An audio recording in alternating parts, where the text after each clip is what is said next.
નારાયણ નારાયણ નારાયણ નારાયણ જય દશરથ હરે શ્રીમન નારાયણ નારાયણ નારાયણ શ્રીમન નારાયણ નારાયણ નારાયણ શ્રીમન નારાયણ નારાયણ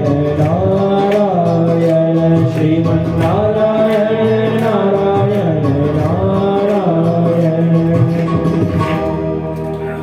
નારદજી તો છટક્યા નારાયણ નારાયણ હરેકડી કરતા જે કહેવાનું તું કહી દીધું કંસને ખબર પડી કે મારો દુશ્મન તો આ વિષ્ણુ છે એટલે બરાબરથી 1 2 3 4 5 6 ભગવાનને ખબર પડી કે હવે આના 4 બાબા 4 વધ્યો સાતમા ગર્ભની અંદર ભગવાન બળદેવજી પધાર્યા પણ એ ગર્ભનું દર્શન કરી અમને ગોકુળમાં પધરાવવામાં આવ્યા હવે અને ત્યાં આગળ ખબર પડી કે સાતમાનો સ્ત્રાવ થયો અને હવે કાળ આવવાની તૈયારી થઈ કંસે હવે વસુદેવ દેવકીને અત્યાર સુધી કારાગૃહમાં બેસાડ્યા હતા હવે બેડીઓ પહેરાવી દીધી કારણ કે હવે જે આવી રહ્યો છે મારો કાળ આવી રહ્યો છે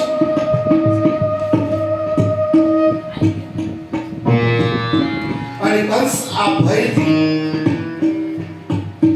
રાત્રે સૂતા ઉઠતા બેસતા માત્ર એક જ મારો કાળ આવ્યો સતત કૃષ્ણનું ચિંતન કરવા લાગ્યો હવે કૃષ્ણ જ્યારે ચિંતન કરવા લાગ્યો કંસ એટલે ભગવાનને થયું કે લાય હવે મારે પણ જલ્દી જવું જોઈએ અને કારાગૃહમાં જુઓ ને કંસ જોવા આવ્યો વસુદેવ દેવકી બંધનમાં બેડીઓમાં બંધાયેલા હતા પણ આજે કંસ દેવકીજીની સામુ જોઈ શકતો નથી એનું તેજ એટલું છે કારણ કે ભગવાનના પ્રાગટ્યનું તેજ આજે દેવકીજી અને વસુદેવજીમાં છલકી રહ્યું છે કંસની હિંમત દેવકીજીની સામે જોવાની પણ થતી નથી પણ દેવકીજી મનથી ગભરાઈ રહ્યા છે અને જ્યાં દેવકીજીને ભય ઉત્પન્ન થયો એટલે અમારા પરમાત્માએ આ જ કારાગૃહમાં ચતુર્ભુજ સ્વરૂપે બોલ કૃષ્ણ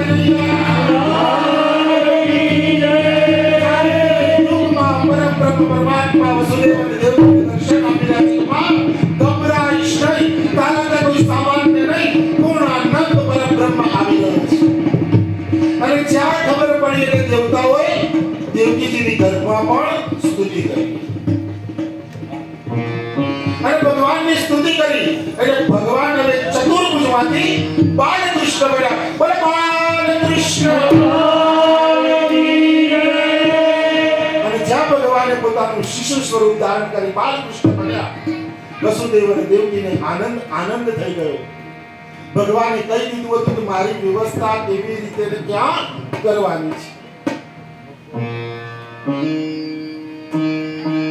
આજુબાજુ કશું જ ન દેખાય એક છાપ પડી હવે છાપમાં પણ પ્રભુને પધરાવા કેવી રીતે કેવા કોમળ આવા સુકુમાર બાળકને પધરાવવું પણ કેવી રીતે કઈ ન બન્યું એટલે પોતાનું એક ઉપવસ્ત્ર હતું એ છાપમાં વિરાજમાન કર્યું બાલકૃષ્ણને એમને પધરાવ્યા અને પધરાવા શું હાથમાં લીધા એ બાળકને જોતા જ વસુદેવજીને આનંદ થયો કારાગૃહની વેદના ભૂલાઈ ગઈ અને પ્રભુને મસ્તક ઉપર ધારણ કર્યા અને જ્યાં ભગવાનને મસ્તક ઉપર ધારણ કર્યા કારાગૃહના તાળા ખોલવા લાગ્યા બેડીઓ છૂટી ગઈ હસતા સેવકો ઊંઘવા લાગ્યા અને વસુદેવજી એક એક દ્વાર પસાર કરતા હસતા પહેરવાથી બહાર નીકળ્યા વસુદેવજી જઈ રહ્યા છે વસુદેવ ટોપલામાં મેલીને આવ્યા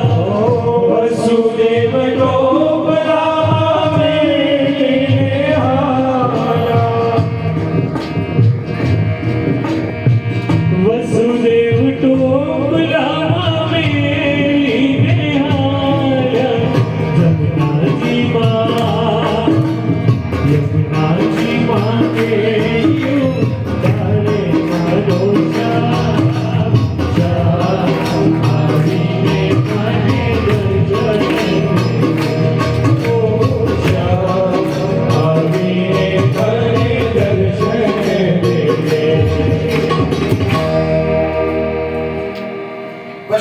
બલરામજી હવે યમુનાજીની અંદર પ્રવેશ કર્યો અને માં યમુનાને ખબર પડી કે મારો પ્રાણ પ્રિય પધારી રહ્યો છે. શ્રાવણ માસની આ અષ્ટમીની રાત ઝરમર ઝરમર વરસાદ વરસી રહ્યો હતો. ભાઈને થયું, મોટા ભાઈને, કે મારો ભાઈ હજી તો કેટલો સુકુમાર નાનો છે, એટલે એની રક્ષણ કરવાની જવાબદારી મારી છે. આ નાનો છે ને વરસાદમાં પલળશે, તબિયત બગડે એના કરતા હું છત્ર બનીને આવી જાઉં. આજે શેષ નારાયણ ભગવાનના છત્ર બની અને રક્ષણ કરી રહ્યા છે.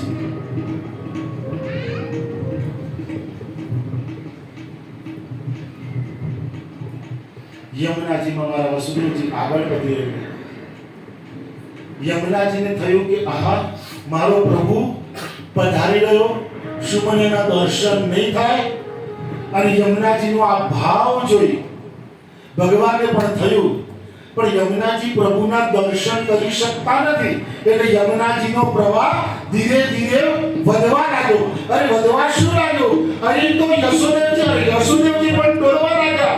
એટલા પ્રવાહ ધીરે ધીરે કેડેથી છાતીએથી મુખથી મસ્તક સુધી પહોંચ્યો. હવે ભગવાનને થયું કે જો વધારે ધ્યાન નહીં આપું તો મારા પાપનું શું થશે? એટલે પોતાનો વામ ચરણાવી એમણે બાર પધરાવ્યો, અને જ્યાં વામ ચંદ્રાવી બાર પધરાવ્યો, યમુનાજીનો સ્પર્શ થયો, યમુના જળ શાંત થઈ ગયું. અને જ્યાં યમુનાજીનું જળ શાંત થયું, પણ વસુદેવજીને થોડોક થાક લાગ્યો, એટલે વિશ્રામ કરવા માટે બેઠા. એટલે ઘાટનું નામ પડ્યું.